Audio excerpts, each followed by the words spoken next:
I think those are two names that people are going to say, where'd this guy come from? Well, you heard it here with John and I. I think these two guys are going to be special players when it comes to the NFL this coming year. I know at the end of this month, we're basically right there into the combine. Like you say, NFL doesn't just mean not for long. It basically means 24/7. That's how they can have that network, I think, Pete. John, we're 1 week today from the combine. And we were talking about on the sports show that I do on Sundays. We were talking about this, and we were talking about how it's like a cattle call, right? I mean, there's no other way to really describe it. They're prodding, they're pulling.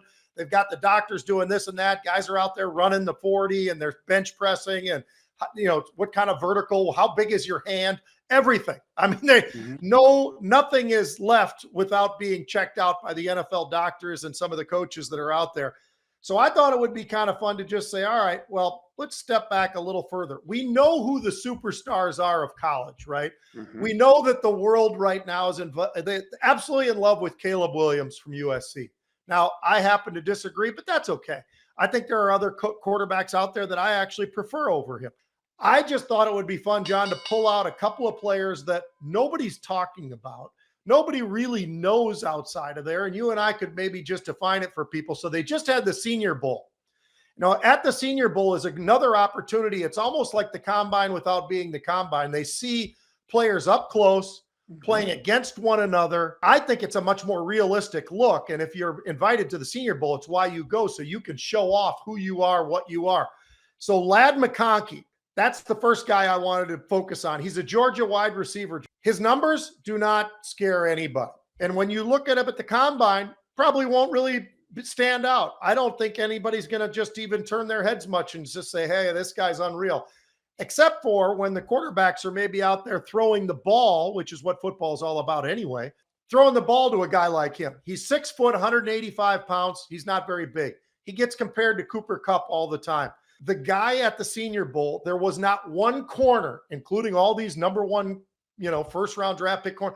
Nobody could stop the kid.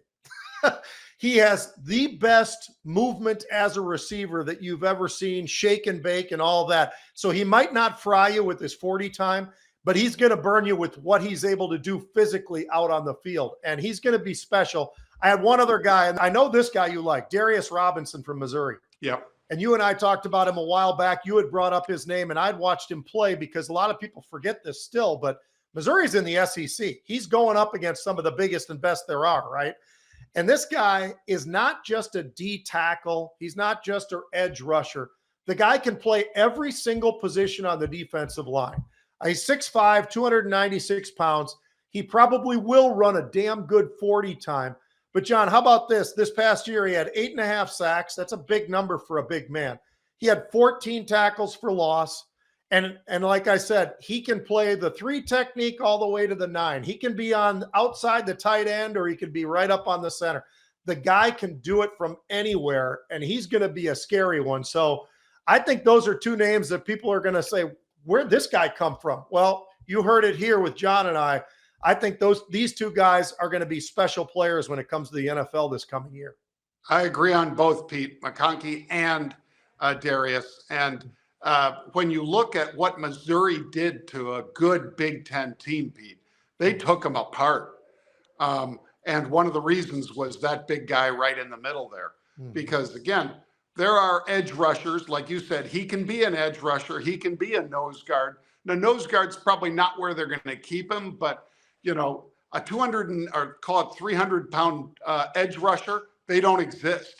Most of those guys are 265, and they start off at 280, and by the time the season's winding down, they're like probably closer to 250, 255, more or less like Bosa and things like that, Pete, because, these guys are muscle, and muscle is, heavier than fat, but they don't carry the weight that the big guy like this guy at 296 or 300 pounds can carry. That's why you could see Bosa, or you could see Micah Parsons, Pete, line up over the center just to scare them, because it is scary because they're both so fast, Micah and Bosa. But you won't see Bosa there very often. He'll be at his spot outside the tackle and beat him with an edge rush. This guy can do that, and he can bang in the middle, off the guards, off the center, in the gaps, whatever. So I think this guy, if he puts up an eye-popping time, Pete, and I don't know what his 40 time is, just like you might not, but if he puts up an eye-popping time, what would that be? Somewhere under 4.75. If he can do that, Pete, then this guy's going to all of a sudden move up into top 10 picks territory.